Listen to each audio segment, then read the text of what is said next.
And I don't know if you can play that Shasta tone. Yeah.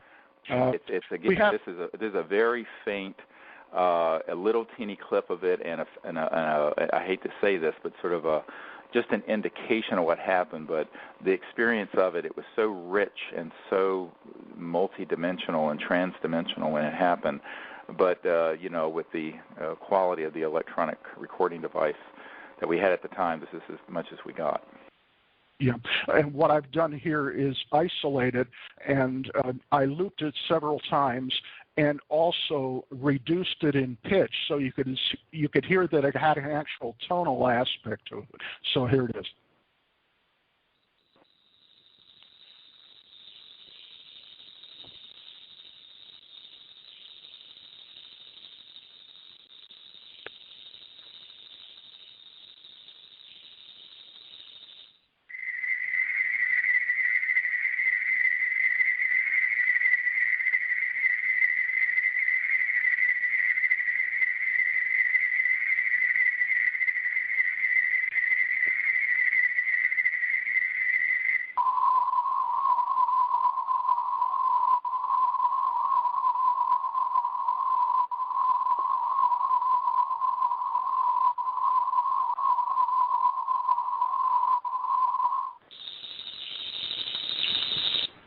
Now, this is also, there's an interesting story that goes along with this because I first heard about it through Linda and Trudy Geiker, one of our other longtime members,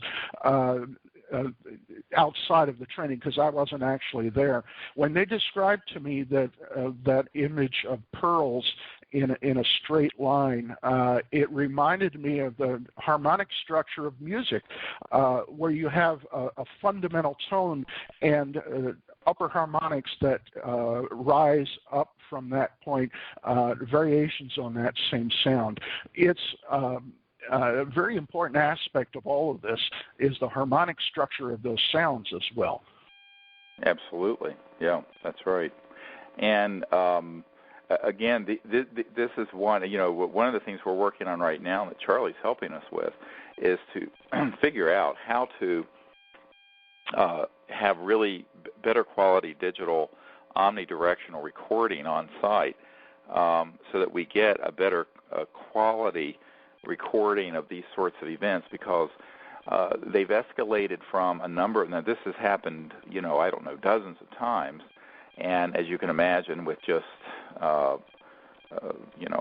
inexpensive equipment, people holding them in their laps and what have you, we haven't gotten as many of them as we would like. What we're going to do now is that we're going to begin to have a specialized recording, a binaural or whatever it's called, recording system hooked to a digital recording device.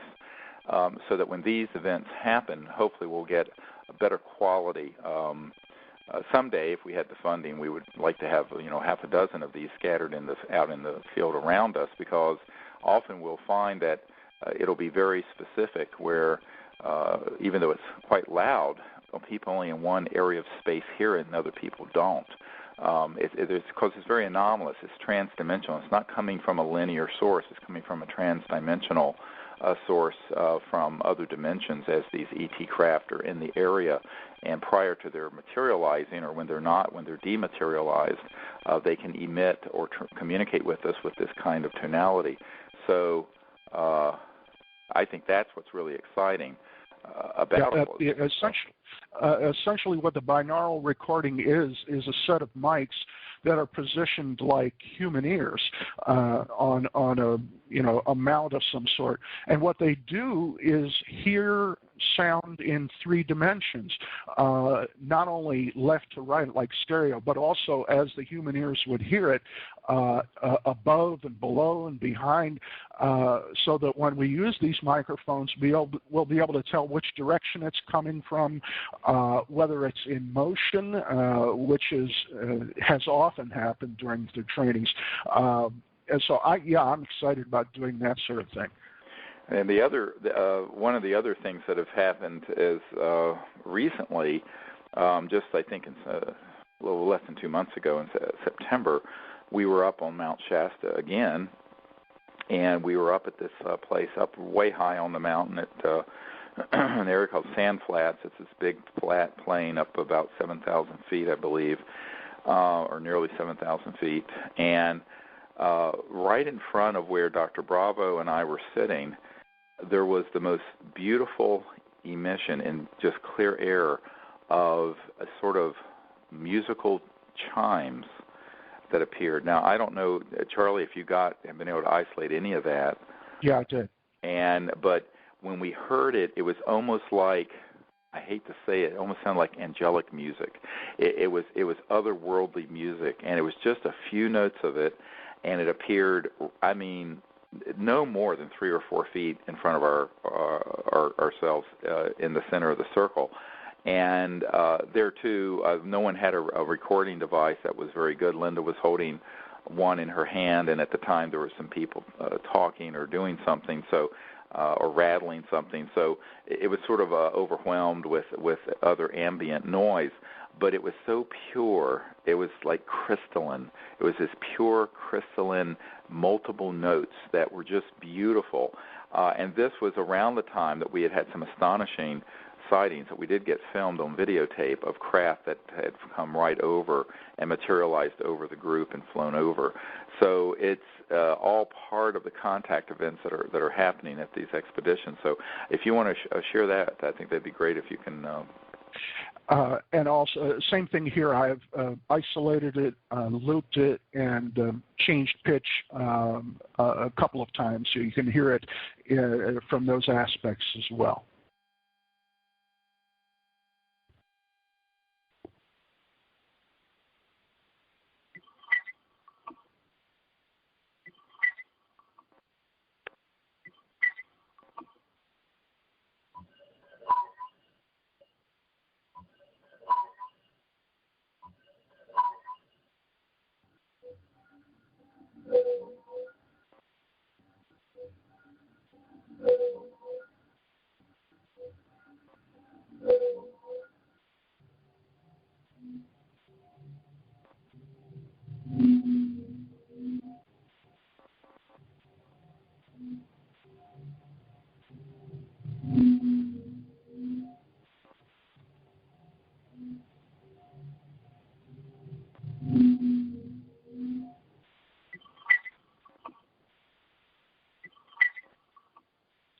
It almost has a sort of a whistle quality to it. Yes, but that was it actually didn't. I mean, when you were there, I was there, and I was only 3 feet from it, and it was absolutely a series of completely pure, crystalline notes. And they were so beautiful that you felt beauty when you heard it. It was truly beautiful. And one of the reasons why I point this out, and I'm so glad we did get some of this recorded, is that the effect in awareness is also very profound, because when you heard it in real time, it actually had an effect, and it was loud enough that people on the opposite side of the circle, and we had like 35 or 40 people there, heard it. And now some people didn't hear it, and that may be because they had hats on and had their ears covered up, or just don't have very acute hearing. But it was heard from quite some distance away, and it had an effect on the awareness because it was such a pure tonality that emerged around us. And often this happens when there's an extraterrestrial being nearby as well as a craft. And, of course, we heard last year when we were at Joshua Tree National Park, we had a sphere that materialized out in the desert beside us as we were taking a break, and as I walked back, it followed us back. And when we got back to the circle of the whole group, we heard a group of ET voices, and I have these very, very sophisticated night scope binoculars, and I looked over in the area where we heard these voices. It was 3 or 4 male and female voices speaking. You couldn't see anything, and these were with like 4th generation night scopes. But you could hear exactly where they were gathered. And it was there that a little while later, just a couple minutes later, this sphere reappeared and created this cone of light with this ET hovering in it just outside the seats, and this is at CSETI.org. There's a picture of this ET being that we later learned came from the Andromeda Galaxy.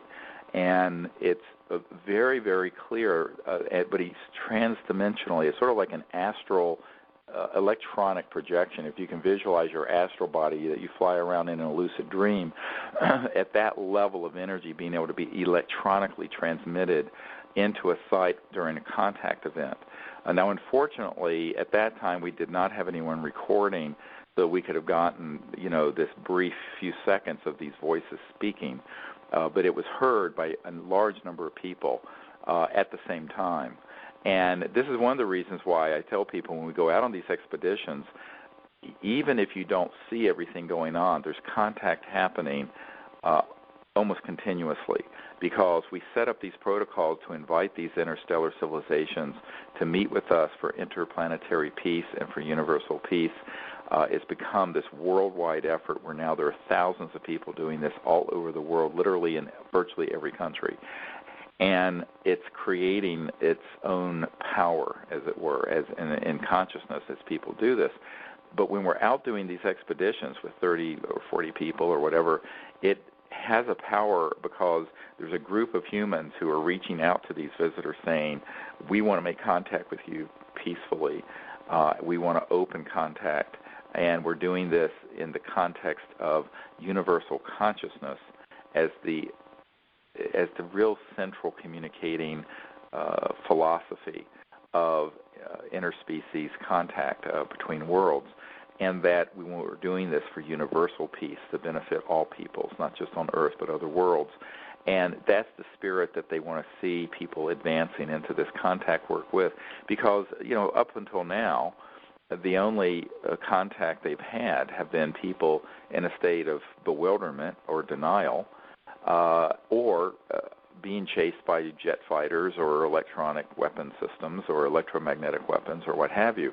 There has not been an organized global outreach like this. And I'm convinced that when we started this 20 years ago, we immediately started having these sorts of events and contact happening, not because we're important, but the concepts, the ideas are important. And there aren't any organized governments doing it. And the United Nations isn't doing it. And to the extent that there is a group that knows about this, that are in sort of secret projects, they have a very militarized approach to the presence of these extraterrestrial civilizations, which is, of course, harmful rather than helpful. And I think that that's why they're very eager, so that if wherever you are, I know there's people worldwide listening to this interview, if you learn these techniques in meditation with the mantra, remote viewing, using these tones, and then, of course, we have lasers that we send up to also send up a vector that I'll often send them up in rhythm with these tones, by the way, that what will happen is that if you do it within this philosophy, if I can use that concept, of peaceful contact for the benefit, mutual benefit of all concerned, they will respond. Now, they may not respond the way you expect, and this is where I tell people there are literally a million different ways that we've had these extraterrestrial civilizations respond, and it runs the gamut from the sort of experience that Charlie had, which was this amazing, almost like a hypnagogic dream, remote view, consciousness experience, transdimensional, to fully materialized craft that we've videotaped and photographed, to tones that have come inside the circle, to us sitting in meditation out in the desert and having people touched, to having actual extraterrestrial beings fully materialized, which they have done, where people look and they'll see a group of 3 or 4 of them standing outside the circle, fully standing there. And these sort of things. So it runs the gamut. The main point, though, is not the phenomenon per se, but the fact that they're responding because of how we're approaching the issue. And the approach is one that is rooted in the Vedic knowledge of the universality of mind, that the conscious mind whereby every single sentient being in the universe is awake is one. There's a singularity of the light of awareness.